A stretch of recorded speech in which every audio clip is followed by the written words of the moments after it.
Man-eaters, adventure, and conspiracy. This is what the world of Heavenly Delusion is all about. In this broken and dangerous world, we have a tale of two cities. One tale, a couple of kids avoiding danger and trying to find heaven. The other tale, kids that are already in heaven, or so they think.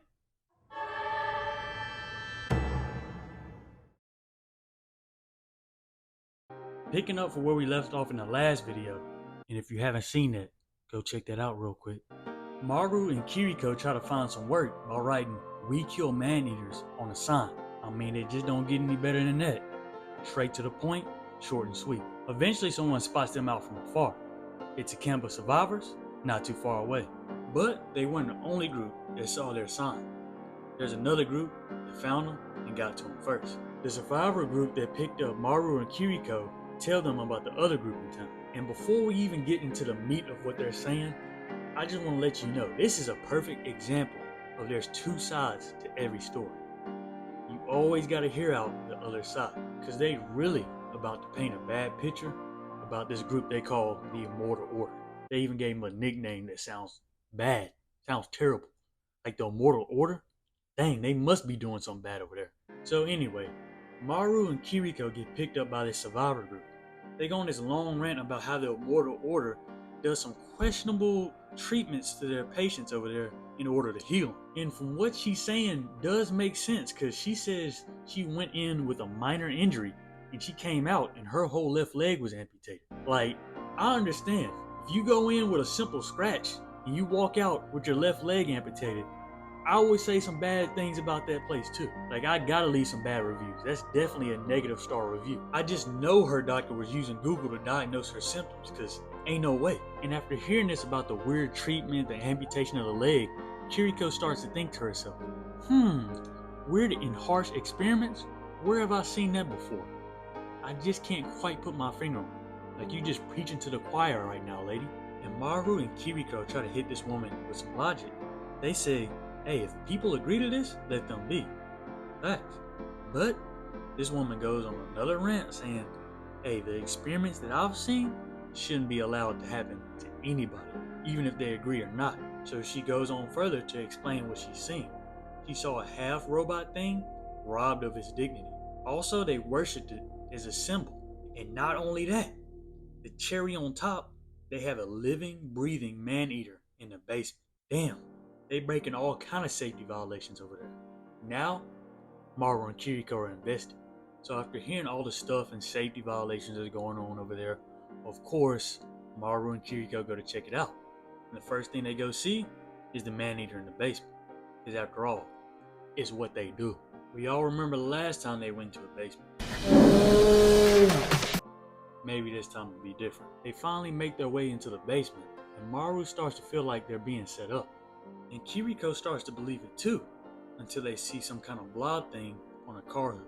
And Maru takes care of it, just to find another part of a man-eater somewhere else. And all these little blob things led to a larger man-eater hibernating stuck to a wall. But as soon as Kiriko looks at it, the man-eater puts her in a genjutsu. Like, come on, she gotta be better than that. How do you get caught in this? And not gonna lie, the dream that she had was terrifying.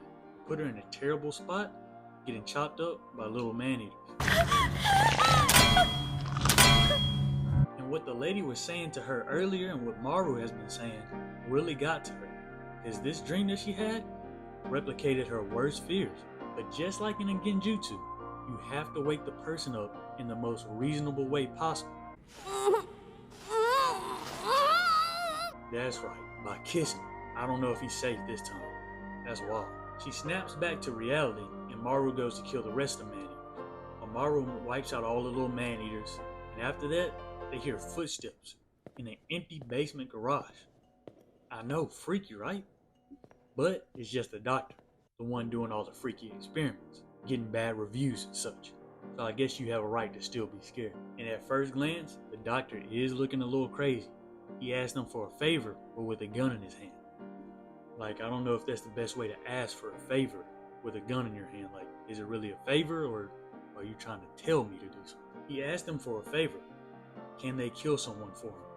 Someone that needs help. Kiriko replies with her own question. Do they know a certain doctor they're looking for? and he says, "Of course I know him. He's me." We see a group of protesters outside the Immortal Order's facility, and they're doing what protesters do, protesting. And during this protest, one of them decides to pick up a rock and throw it, just to have that same rock thrown back at them, causing their leader to fall, and take a nasty fall at that. She better not let the same doctor from last operation look at her this time, because she might not wake up with the same amount of limbs she fell asleep with. After that accident, news comes back to them that Maru and Kiriko killed the man-eater in the basement. So they see this as an opportunity to report that their group leader is dead, even though we all know that's not the case. She just took a nasty fall. They've been plotting and scheming this whole time, and now it's time to cash in. This sends her followers into a frenzy, and she is used as a martyr for their attack against the Immortal Order. And you remember when I told you there's two sides to every story? From this little scene, you can see that there's something kind of off with this group. Your views might start to change a little bit, like they've been waiting for an opportunity like this so they can use it just to attack the Immortal Order. Because when we go back to this evil doctor, we see him actually helping people and giving them new prosthetic limbs. So where's the monster that they described doing all these evil operations? He looks perfectly fine to me helping people out. He takes them to a dark operating room, and he asks them for the same favor he did in the basement. He asked them to put this patient out of her misery. And after looking at her, I can see why he would want to do that, because she's not doing well at all. But they do ask a good question. If you want her to pass on, why not turn the machines off and let her doze off? But the doctor says if he does that, she'll become what you saw in the basement, a man-eater, implying that all man-eaters are human. The plot is thickening. So technically all man-eaters are human, but they have a rare and deadly disease causing them to turn into man-eaters. This disease can be prolonged, but in order to prolong it, all the infected tissue must be amputated, which is why this girl is in this situation now, and which is probably why the group leader of the other group had her leg amputated. Even though they amputate the infected parts, the disease will soon start up again and spread out through the whole body, starting the amputation process all over again. Brutal. Causing the doctor to keep cutting. He's cut this girl so much, she's at the end of her rope with no signs of improvement. So the weight of this task falls on Maru, but he struggles to see it through. He asks what does she want, and they pick up her tablet. She types out that she wants to see the sky one last time. So they agree to her wish, and they begin to move her outside. This whole ordeal has taken its effect on the doctor. He starts to think, should he have let her become a monster instead of cutting on her so much? It's a very sad sight to see, but Maru goes in to set her free, looking at the sky one last time. But she did say her final goodbye. She managed to write a heartfelt message to the doctor. The message says, "Thank you for letting me die as a human. Thank you for giving me your eye. Thank you for everything. I love you." And as you can imagine, this makes the doctor very emotional. But he does get a feeling of relief knowing that what he did helped her in some way.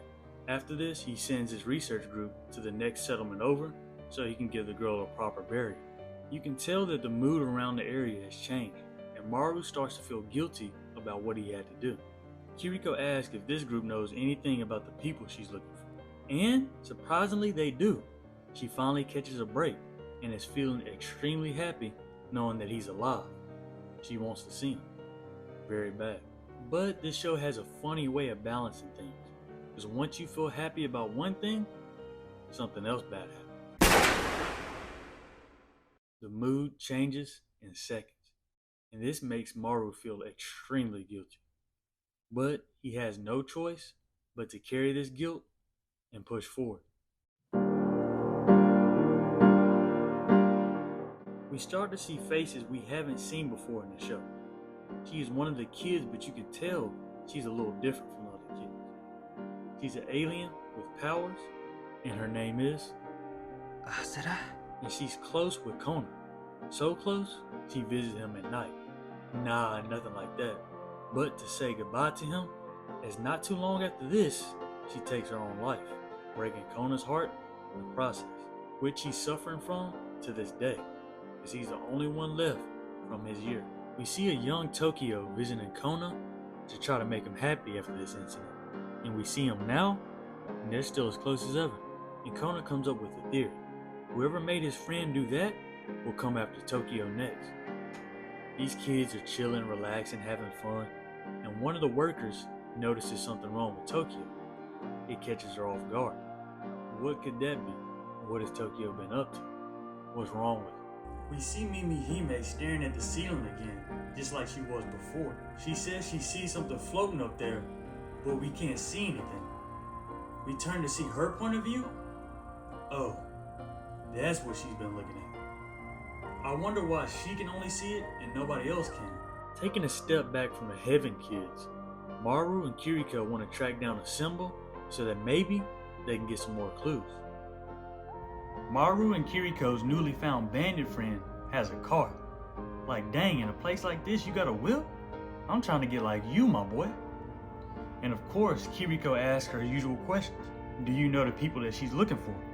And this man decides to give a full-fledged presentation on the matter. Like, it's a yes or no question, no need for the presentation.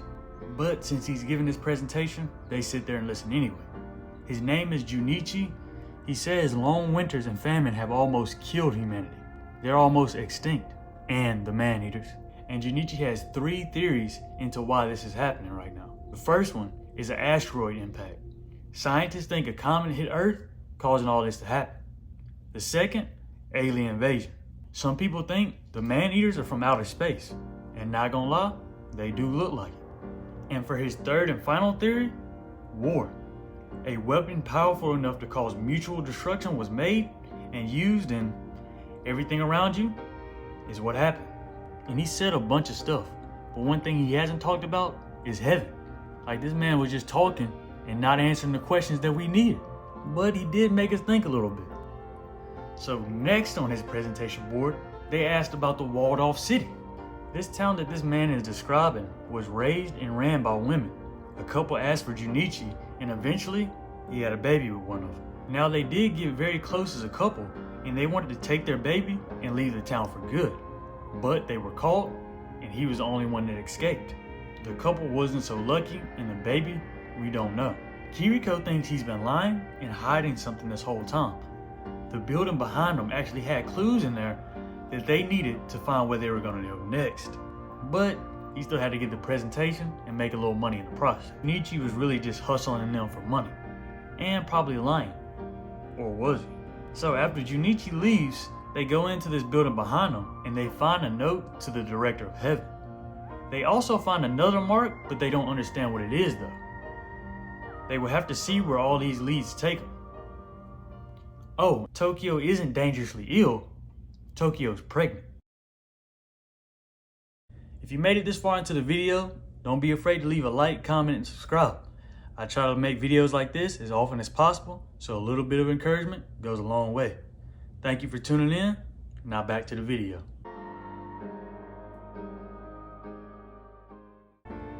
They hitch a ride with Junichi, and it's a long 5-hour drive.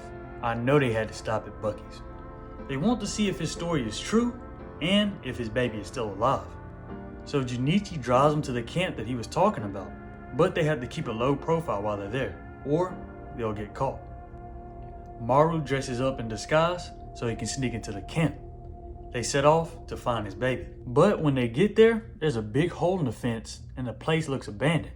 However, it doesn't look like they left on their own terms. It just looks like they disappeared or they're in a rush. Like they were trying to get away from something. And just as we say this, the place starts freezing solid. It's a man-eater and it almost takes him out. But Kiriko doesn't let this slide. She hunts down the man-eater and puts it down. Like I said, Kiriko always got it on her.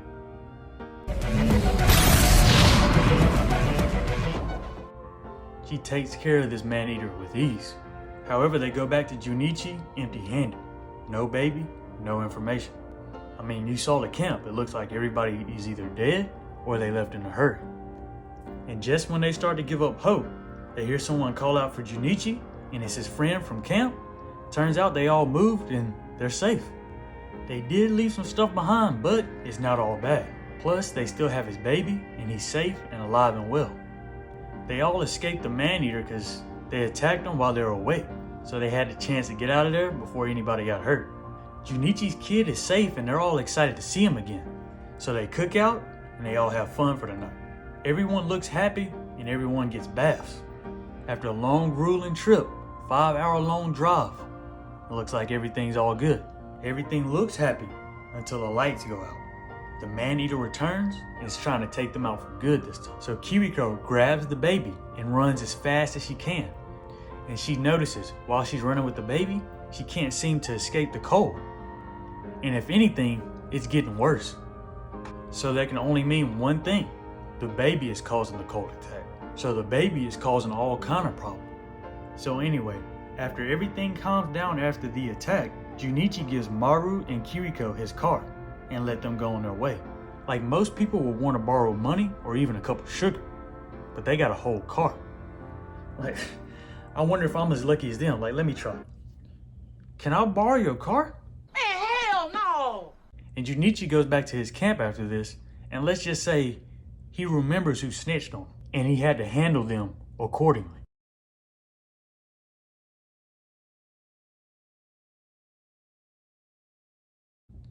He takes his baby and finds a new car and leaves town.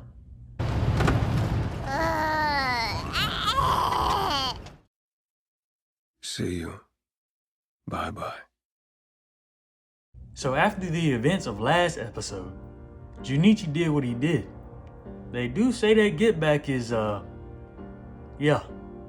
We see some new kids getting introduced into the Heaven program. In fact, Mimi Hime goes to check on one of the students, and she gets put in a genjutsu in something she has never even seen before.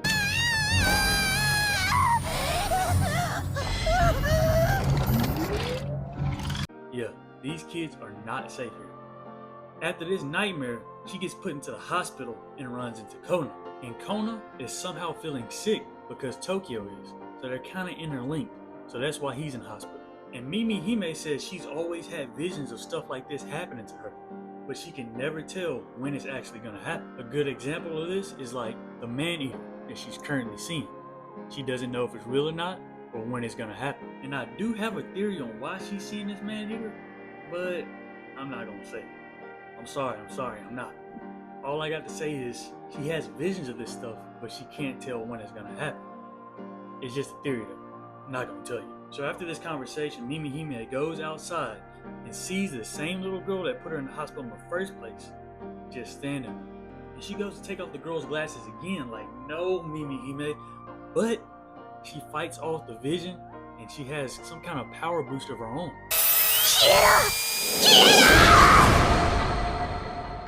And I'm not gonna lie, in the last few episodes, things have gotten a little juicier. New plots and powers popping up everywhere. Even though Kona's in the hospital, we see Tokyo walking around pretty good after her birth.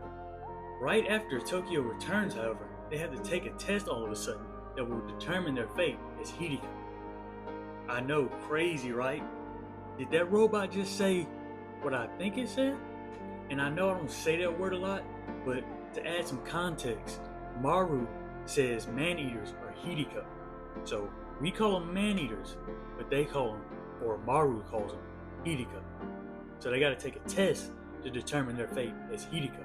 And a better way of putting it, Hideko are technically, yeah, you got it. So these kids are essentially that. This test has students worried, and rightfully so, because after all, the stuff that's going on isn't normal at all. What else is this place hiding? Like the fact that Tokyo had twins.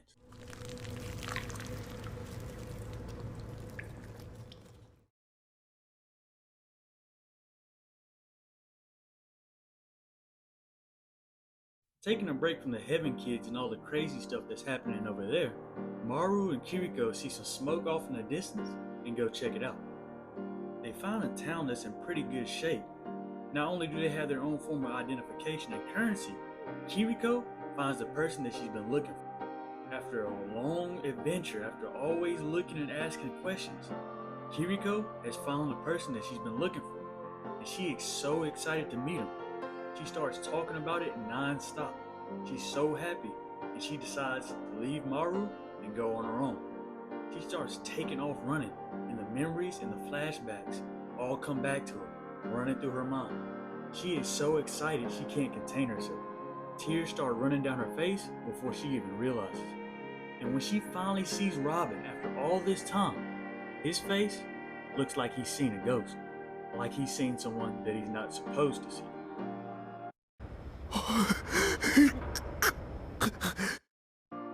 And the episode goes back to the Heaven kids, and trust me, we're gonna get back to Kiriko's reunion. Trust me. The kids get ready for a test, but not before a little trouble comes. The whole place starts shaking, and the dome starts to collapse. It looks like a clip out of a war movie or something, and it seems like the place is being attacked, but we don't know why they were attacked a school. And this episode is nothing but chaos. The older kids take the lead and try to protect the younger kids, but not before some go back and check the hole in the wall. This could be their chance to see the outside for the first time, and they don't want to waste their opportunity. And speaking of not wasting their opportunity, You're useless to me! Grandma, or the director, wasn't wasting her chance at all either. She took off on this worker, and she did not look back. She left with the quickness. The kids make it to the hole in the wall, and they finally walk through it. To you, it might seem slight, but to them, it's a whole new world that hasn't even been explored yet. Because after all, they've been in a dome all their life. Now, the story goes back to Robin and Kiriko. Robin doesn't believe the brain transplant story and doesn't even think it's possible. He talks to her, and he seems to have snapped back to his senses. They catch up and tell each other about all the adventures they had while they're apart. Robin tells her to go take a bath and relax, and they'll do some talking later. And like I said, Kiriko has been looking for this person for the longest. So she's happy, she's excited, she finally feels like she has some hope. And she praises him for creating this town, the food, their own currency, and she's found her hero again. Now she has hope for the future. Now she has Robin with her. And Robin did promise to talk to her later. Later comes, and Robin's in the room, waiting for Kiriko. And Robin's acting a little shady, talking about how interesting her brother and her were. He snatches her and pulls her into the room. He handcuffs her and holds her down. And Robin does the unthinkable to a person that looks up to him so much. We are in a very chaotic part of the show. The attack on the Heaven facility and Kiriko and Robin's reunion. After the attack on the facility, the kids think it's part of the test. They don't think it's real. And all it takes is one time for somebody to run into a man-eater, and they're gonna realize it ain't fake. They go outside the fence and they start looking around, and then they soon decide to split up. Like, oh my goodness. Always gotta split up. But one group heads back to the facility, the other group goes farther beyond the fence. Which group do you think did the right thing? Mimi, Hime, and Shiro get lost in the woods, which is expected for somebody's first time in the woods. And Shiro has the hots for Mimi Hime and even saves her from falling.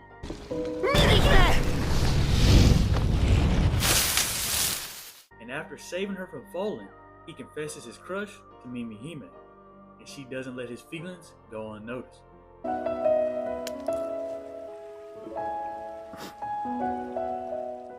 The facility is starting to slowly come down, and they decide to give Tokyo her baby.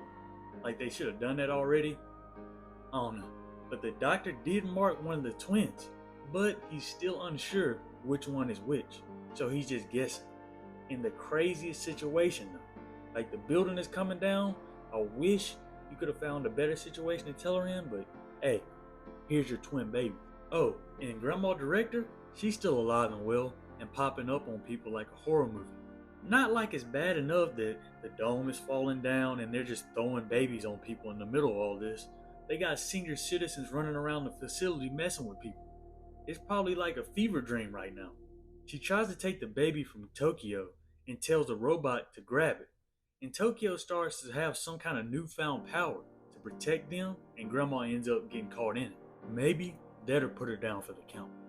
Now, after all that is going on at the Heaven facility, at the same time, we still got Robin and Kiriko's regime, which did not go so well.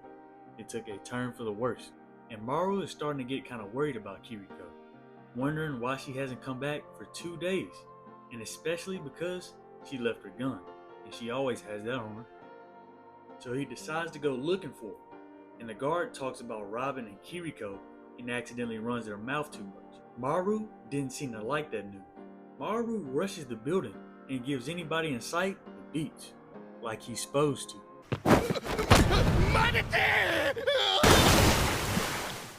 Now Kiriko is having an extremely hard time after this incident, and she's struggling to determine who she even is anymore. I mean, she did get betrayed by somebody she looked up to and trusted. So after this happened to her, she starts to doubt herself because after what Robin said and did to her, who's actually in this body? Am I my brother, or am I always Kiriko? She's slowly starting to lose herself, and she doesn't know what to believe anymore. Her memory starts to get hazy, and everything just starts to get intertwined. Why did Robin have that look on her face when she first saw him? And at wit's end, she calls for Maru to come save her, and Maru does just that. And after Maru clears out the warehouse and saves Kiriko, he finally sees Robin. And you know he starts to run like a little bitch. Maru walks him down and traps him into a corner. And Robin still thinks that he can run away from Maru, but